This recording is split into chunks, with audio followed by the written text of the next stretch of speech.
I'm Aaron from PhoneDog.com, and it's part 2 of a dogfight battle between the BlackBerry Z10 and the Samsung Galaxy Note 2. They're both unique devices in their own way. Let's put them together in part 2 and see which one's the dogfight winner.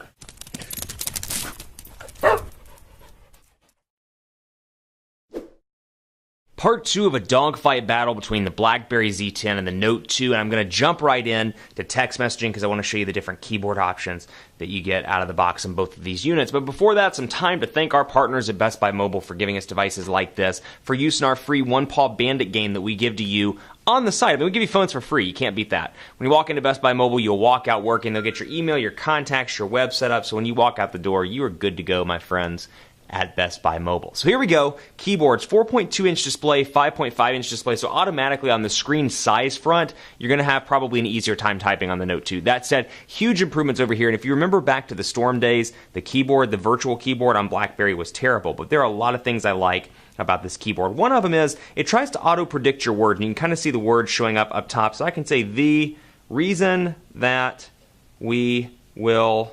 And this makes no sense, but it tries to predict your words as you type. So if I say the quick brown, it probably tries to do it. Brown fox jumps over the lazy dog. So it can auto-predict, and of course portrait to landscape transitions nice and fast. And even though it is a smaller display, you get 4.2 inches in landscape mode, it's probably going to be a little bit easier to type on. So you've got that over here. Over here you got Samsung's keyboard. I've been a pretty big proponent against Samsung's keyboard. I don't care for it, at least in this form. You've got Swipe and Google Voice out of the box, and of course there are third-party alternatives. I think there are better alternatives on the market, but you got kind of a swipe functionality on this one as well, which I'm terrible at swipe. But quick brown fox, fox jumped over the lazy dog. Quick brown fox jumps over the lazy dog, and then go from portrait to landscape mode pretty quickly and pretty easily. Now, because of a giant display, again, much easier to type on, so maybe if that person that you love, or you, or whoever the case may be, you're hard of seeing, maybe it's somebody that's a little bit older and is a first-time smartphone user, it may be easier for them to get used to a big display like this. There's a use case for this that actually a lot of people forget about. One, it's for the nerd, for the techie, the person that needs to sign contracts. It fills a lot of demographics, but one demographic that a lot of people forget about, older people. Fantastic because of a larger display, much easier to read, and you can jack up the font size, for lack of a better phrase, so they can see it and see it pretty easily. So PhoneDog.com will load that up. 4G LTE over here on Verizon. Even though this is an unlocked device, it does have LTE natively on AT&T. So I'm running an unlocked, it's a unlocked device rather. I have an AT&T SIM card, and it is picking up 4G LTE. So you can see pinch to zoom, incredibly responsive over here. Portrait to landscape transitions are reasonably fast. And then when you want another browser window, come on down here and do New Tab. And I can open up whatever this one is, Share Your Adventures, and you'll see that, and then you'll see Phone Dog, and I can scroll back and forth between those, as can I with my bookmarks, my history, and more. So again, just swipe back and forth. I don't know if it'll let me. Okay, good. It does not let me swipe for that one, but I can swipe back once I click on the button. So hey, you know how to learn something new every day. As many days as I've been working with this, still learning new stuff. But you can see pinch to zoom, incredibly responsive, getting a little bit of white screen there, a little bit of checkerboarding, if you will. Then over here, again, pinch to zoom, incredibly responsive. That quad-core Exynos processor runs incredibly well. And again, you got some great features with the S Pen, including the ability, you know what, if I wanted to send this to somebody, I could just press and hold, and then I can do that and click down through here, and it'll let me pick whichever one that I want to send it to. So scrapbook messaging, if I want to send it over email, Gmail, whatever the case may be, I can send this little link area, and then I can change it if I want to, and just do that one. Already exists. Let's try this one. Let's do it again.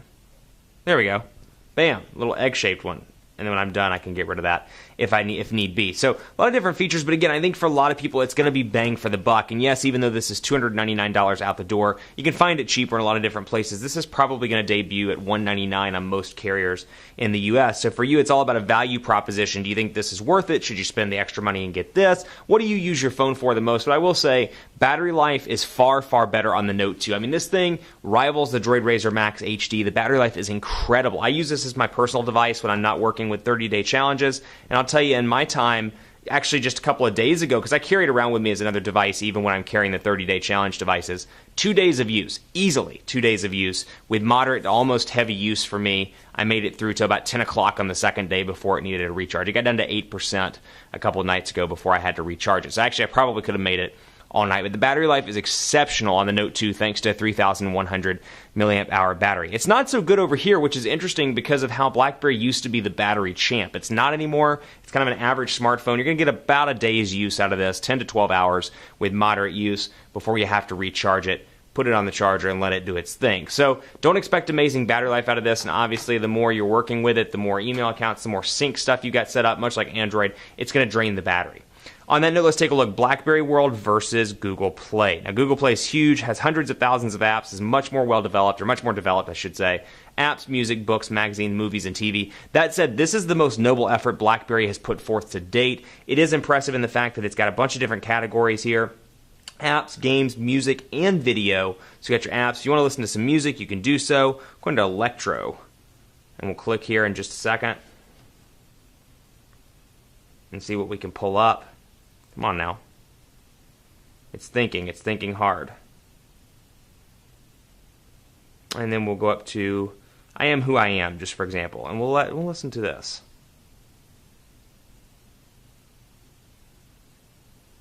And we'll wait for it to load. It was doing this the other day as well. 4G LTE, although I am having some issues. Over here, applications, we'll go into music. And yes, we'll go ahead and start shopping. I know about Google Play. Thank you very much. And we'll go into top songs. We'll go into thrift shop. I hope this is an okay song. Oh, it's explicit. Probably shouldn't do that on a video.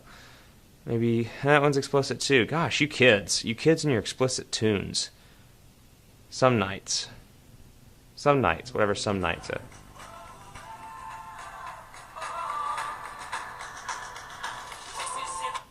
And so you can see, similar setup there as well.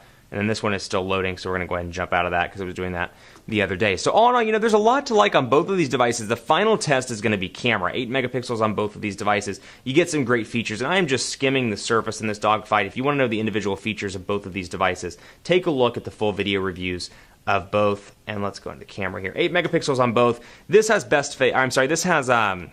losing my train of thought there. This one has burst mode and more, and then this one has the ability time shift, where you can take a picture with a bunch of people, and if everybody's blinking or somebody's blinking or a couple people are blinking, you can use time shift to figure out what the best picture is. So we'll go over here. I'll show you normal. Just snap a picture. No physical camera button. You just snap it by touching the screen. And then over here, go into best face, time shift. And let's see if I can do it. Okay, so it took a bunch of pictures, and you can see all my different pictures that I did just as a test. And then over here, you got a bunch of different options as well. Down here in the camera options, you've got best photo, best face. So kind of a similar thing. Be careful not to shake the device. I'm going to take the pictures. See if I can do it from a distance here.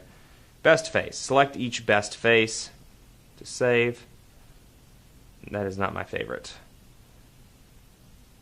Easier said than done when you're trying to do this while demoing on camera, but face detection, share shot, buddy photo share, and more. So one of my favorites is share shot, where if you go into a wedding, 2 people have a Galaxy Note 2, you take 100 pictures, the other person takes 0. If you have share shot enabled beforehand, you each walk out with 100 pictures. So really cool features over on this side as well. So there's a lot to like on both of these devices. It really is going to depend on what you like. The question is, or the overarching question is, why is this thing lagging? But the other overarching question is, can these things compete? Can this compete against Android, against the Note 2, against the powerhouse that is Samsung's marketing department? And the Dogfight winner is going to be based on features, performance, specs, and more. The Note 2 is the winner. What I like about this, it's an entirely fresh new platform, and it's exciting to look at, but the problem is, and I hate when people get on the internet and they say, don't compare these two, BlackBerry's brand new. It doesn't matter if it's brand new or not, if BlackBerry 10 is brand new or not. It's competing against Android and iOS and Windows Phone. It's like entering a marathon. You don't enter a marathon race unless you train to enter a marathon race. You don't walk in expecting to run 26.2 miles. This is a very noble effort, but if you're going to enter a marathon, you got to be expected to compete, and it's the same thing here. I'm not going to give this a free pass because it's brand new, because BlackBerry's been hurting over the past couple years. They have a lot of work to do, even though there are some great improvements in BlackBerry 10, a lot of work to do to catch up to Android, iOS, and even to a lesser extent Windows Phone, because it has done some pretty significant groundwork in the marketing department and in the mindshare department. Keep it locked on PhoneDog.com for continuing coverage of both of these devices. Hit me up on Twitter, PhoneDog_Aaron, Facebook, Facebook.com/HiAaronBaker. I'll do my best to get back to you as quickly as I can. Thanks for watching. We'll see you next time.